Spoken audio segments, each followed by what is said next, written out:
So Bharat Pak మధ్య ఈ యుద్ధ మేఘాలు కమ్ముకున్న నేపథ్యంలో ప్రతిరోజు కూడా ఈ యాక్టివిటీస్ కి సంబంధించి ఏం జరిగాయి, ఎలా జరిగాయన్న విషయాలపై కల్నల్ ఖురేషీ కావచ్చు, అలాగే వింగ్ కమాండర్ వ్యోమికా సింగ్ వీళ్ళిద్దరూ ప్రతిరోజు కూడా మీడియాకి బ్రీఫింగ్ ఇస్తూ వస్తున్న విషయం తెలిసిందే. సో ఈ రోజు కూడా రెండు దేశాలు పరస్పరం సీజ్ ఫైర్ కి అంగీకరించిన విషయాన్ని మరొకసారి స్పష్టం చేస్తూ నింగి నేల నీరు ఎక్కడి నుంచి కూడా ఎలాంటి దాడులు జరగకుండా రెండు దేశాల మధ్య ఒక ఒప్పందం జరిగింది. సో గత 4 రోజులుగా మాత్రం పాకిస్తాన్ చేస్తున్న రకరకాల ఫేక్ ప్రచారాలు ఏవైతే ఉన్నాయో వాటిని కూడా మరొకసారి సందర్భంగా ప్రస్తావించారు. అందులో ఒకటి మన భారత్ కి సంబంధించిన S-400 ని పాకిస్తాన్ JF-17 తో దాడి చేసి దాన్ని ధ్వంసం చేసిందంటూ పాకిస్తాన్ ఒక ఫేక్ ప్రచారాన్ని మొదలుపెట్టిందని చెప్పారు కల్నల్ ఖురేషీ. ఇది పూర్తిగా అవాస్తవం, దీన్ని ఎవరూ నమ్మొద్దంటూ ఆమె స్పష్టం చేశారు. అలాగే బ్రహ్మోస్ క్షిపణిని కూడా పాకిస్తాన్ ధ్వంసం చేసిందంటూ మరొక ఫేక్ ప్రచారాన్ని, మరొక దుష్ప్రచారాన్ని వాళ్ళు భారత్ పై చేస్తున్నారంటూ ఆ విషయాన్ని కూడా ప్రస్తావించారు. దీంతో పాటుగా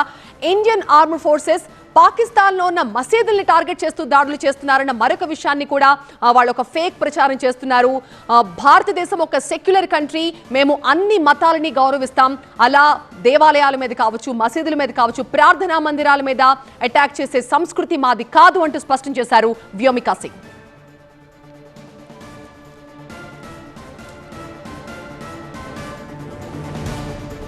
సో ప్రస్తుతం జమ్మూ నుంచి మా అసోసియేట్ ఎడిటర్ హసీనా మనకి లైవ్ లో జాయిన్ అవుతున్నారు మరింత సమాచారంతో. హసీనా, ప్రస్తుతానికి రెండు దేశాల మధ్య సీజ్ ఫైర్ ఒప్పందం కుదిరింది.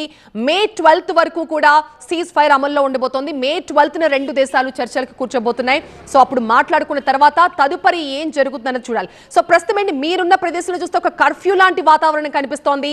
సో అక్కడ ప్రజలకు ఇంకా ఇన్ఫర్మేషన్ తెలిసిందా ఏంటి, వాళ్ళు ఎవరైనా స్పందిస్తున్నారు? నాకు తెలిసి ఇంకా తెలియకపోవచ్చు, చాలా తక్కువ టైం అయింది కాబట్టి.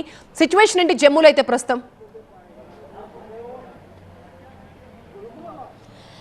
ఇంకా ఇక్కడ కర్ఫ్యూ వాతావరణమే కొనసాగుతుంది. కొంతమందికి పబ్లిక్కి విషయం తెలుస్తుంది, అయితే ఇంకా చాలా మందికి తెలియలేదు. ఏ విధంగా అయితే గత 3 రోజులుగా వాళ్ళు ఇంటి పట్టాన ఉంటున్నారో, అంటే సాయంత్రం 5 గంటలు అవ్వగానే లోపలకు వెళ్ళిపోవడము, మార్నింగ్ కూడా పెద్దగా ఎక్కువగా తిరగకుండా ఉండడం, ఇవన్నీ కూడా చేస్తున్నారు. అయితే మరి కాసేపట్లో ఇక్కడ మొత్తం అంతా కూడా బ్లాక్అవుట్ డే కొనసాగుతుంటుంది. అయితే ఈ న్యూస్ తెలిసిన తర్వాత ఇక్కడ కొంతమంది ఉన్నారు, వాళ్ళని ఏం అడుగుదాం, ఏం చెప్తారు, వాళ్ళ అభిప్రాయం ఏంటని అడిగి తెలుసుకుందాం. अब बताइए, जो यहाँ पे वार का न्यूज़ सुना होगा ना, अभी स्टॉप हुआ है, तो उसके बारे में क्या बोलेंगे आप? बहुत अच्छा हुआ, बाहर ख़त्म हो गया, अच्छी बात है भाई। इस वक्त खाली बाहर जो था अखंड भारत की अखंडता के लिए था, टेररिज्म के लिए था, यानी कि ये बाहर जो था उसके लिए था। अभी 25 दिन पहले इन्होंने हमारे 26 लोग मारे पहलगाम में, उसके लिए बाहर था। इनको थोड़ी सी नसीहत देना ज़रूरी था। बाकी बाहर ना इंडिया के लिए अच्छा ना पाकिस्तान के लिए अच्छा। लेकिन जो 3 दिन से आपने देखा होगा कि इस तरह का सिचुएशन यहाँ पे कर्फ्यू के जैसा लगा हुआ था और फायरिंग हो रही थी, और ये जो ड्रोन के जो शेलिंग होना, बहुत सारे मारे जाना, इसमें जो पाकिस्तान ने रेजिडेंशियल एरिया में जो हमला किया वो अच्छा नहीं किया इसने। हमारे इंडिया ने जो उन पर किया है वो उनके डिफेंस में किया है। जैसे कल 7 एयर स्पेस उनके उड़ाए हैं, वो भारत ने उनको पब्लिक को नुकसान नहीं पहुँचाया। जो 7 तारीख को भारत ने हमला किया था उन पर, तब भी पब्लिक पे कोई, लोकल पब्लिक पे कोई किया, जब किया आतंकवाद पे किया। तो अभी ये खुशखबरी हो गया आपको? बहुत खुशखबरी है, अच्छी बात है। यानी कि हमारे पास तो बहुत है कुछ, उसके पास तो आटा भी नहीं रहा, वो क्या खाएगा। इसलिए अमेरिका के पास हाथ जोड़ रहा है कि किसी तरह का सीज फायर करवा दो। ఇది పబ్లిక్ కూడా మనం చూడొచ్చు, పూర్తి స్థాయిలో ఇక్కడ ఇది ఏం జరుగుతుంది న్యూస్ ఎప్పటికప్పుడు ఫాలో అవుతున్నారు వాళ్ళు కూడా.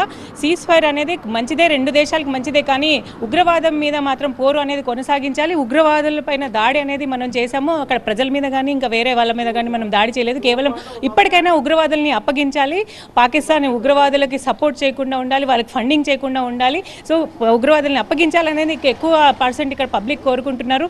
ఎంతో ప్రశాంతంగా ఉండే ఏరియాని అంతా కూడా వీళ్ళంతా కూడా ఉగ్రవాదంతో దాడులు చేయడం, వాళ్ళ ఉగ్రవాదుల్ని మన లోపల భారతదేశంలోకి పంపడం, ఇలాంటివన్నీ ఇక్కడ దుశ్చర్యలకి పాకిస్తాన్ పాల్పడుతుంది. ఇలాంటివన్నీ కూడా పాకిస్తాన్ ఆపడానికి ఇప్పుడు జరిగిన ఈ యుద్ధం అనేది వాళ్ళకి ఒక గుణపాఠం లాంటిదని కూడా వాళ్ళు చెప్తున్నారు. సో ఇంకా సిచ్యువేషన్ అయితే ఇక్కడ ఇంకా పూర్తి స్థాయిలో, అంటే నార్మల్గా గత 3 రోజులకు ముందు ఏ విధంగా ఉందో అలా లేదు. అయితే ప్రజెంట్ అయితే ఈ న్యూస్ తెలిసిన తర్వాత అయితే మళ్ళీ తిరిగి ఇక్కడ కార్యకలాపాలు అనేవి యథావిధిగా రేపటి నుంచైనా కొనసాగుతాయా లేదా అనేది చూడాల్సి ఉంది. రైట్ హసీనా, ఏదేమైనా మే 12న జరిగే చర్చల మీద కూడా డిపెండ్ అయి ఉంటుంది తదుపరి పరిణామాలు ఎలా ఉండబోతున్నాయన్నది. గత 3 రోజులుగా అయితే ఆయా ప్రాంతాల్లో ఒక కర్ఫ్యూ వాతావరణమే కనిపిస్తోంది. ఏదేమైనా డొనాల్డ్ ట్రంప్ తీసుకున్న చొరవతో 2 దేశాలు ప్రస్తుతానికి సీజ్ ఫైర్ అయితే అమల్లోకి తీసుకొచ్చాయి. ఇమ్మీడియట్ గా ఇప్పటికిప్పుడే 2 దేశాల మధ్య కూడా ఎలాంటి దాడులు జరగకూడదు, ఎలాంటి ఫైరింగ్ జరగకూడదు, మిలిటరీ యాక్షన్ అనేది ఉండకూడదు, అలాగే బ్లాక్అవుట్లు కూడా ఉండకూడదు. అన్ని కూడా ప్రస్తుతానికి అన్ని నియమాల్ని కూడా 2 దేశాలు పాటించాలి అని ఒక అండర్స్టాండింగ్ వచ్చినట్టుగా తెలుస్తోంది. మరోవైపు పాకిస్తాన్ మాత్రం ఒక పక్క కాళ్ల బేరానికి వస్తూనే మరోవైపు తన దేశంలో తన పరువు పోకూడదు కాబట్టి తాను కూడా ఈ యుద్ధంలో ఏదో చేసేశాను, ఏదో పొడి చేశానని చెప్పుకోవడానికి రకరకాల ఫేక్ వార్తలను అయితే ప్రచారంలోకి తీసుకొస్తోంది. అందులో ఒకటి మన S-400. అసలు గత 4 రోజులుగా పాకిస్తాన్ మీద విరుచుకుపడుతోంది మన S-400. అలాంటి S-400 ని పాకిస్తాన్ తన JF-17 తో ధ్వంసం చేసిందంటూ ఒక పిచ్చి కూతలు కూస్తోంది, పిచ్చి ఫేక్ వార్తల్ని ప్రచారం చేస్తోంది. అది పూర్తిగా అవాస్తవమని సోఫియా ఖురేషి చెప్పారు. అలాగే పాక్ చెప్పినట్లుగా భారత ఆర్మీకి కించిత్ కూడా నష్టం జరగలేదు అని సోఫియా ఖురేషి స్పష్టం చేశారు. భారత సైన్యం పాక్ ఆర్మీ బేస్లని ధ్వంసం చేసిందని, దీనివల్ల పాకిస్తాన్కి చాలా నష్టం జరిగింది. ఆ విషయాన్ని పాకిస్తాన్ పైకి చెప్పుకోలేకే ఇలాంటి అనవసరమైన ఫేక్ న్యూస్లన్నీ కూడా ప్రచారంలోకి తెస్తోంది. దేశాన్ని కాపాడేందుకు సైన్యం ఎప్పుడూ సిద్ధంగా ఉంటుందని చెప్పారు కల్నల్ ఖురేషి. ఇక పాక్ JF-17 ఫైటర్స్ ఇండియాపై దాడి చేశాయని చెప్పుకున్న వార్తలు కూడా ఫేక్ న్యూస్ గా కొట్టిపడేశారు. ఇక మీడియా సమావేశాల్లో కూడా పాక్ పూర్తిగా ఇలాంటి అవాస్తవాలు, అబద్ధాలే ప్రచారం చేసుకుంటోంది. ఇక పాక్ లోని మత సంస్థలపై భారత్ దాడులు చేయలేదని, పాక్ లోని 4 వైమానిక స్థావరాలను కూడా భారత్ ధ్వంసం చేసిందని చెప్పారు. దాయాది చేసిన ప్రతి దాడిని కూడా చాలా సమర్థవంతంగా తిప్పికొట్టామని చెప్పారు.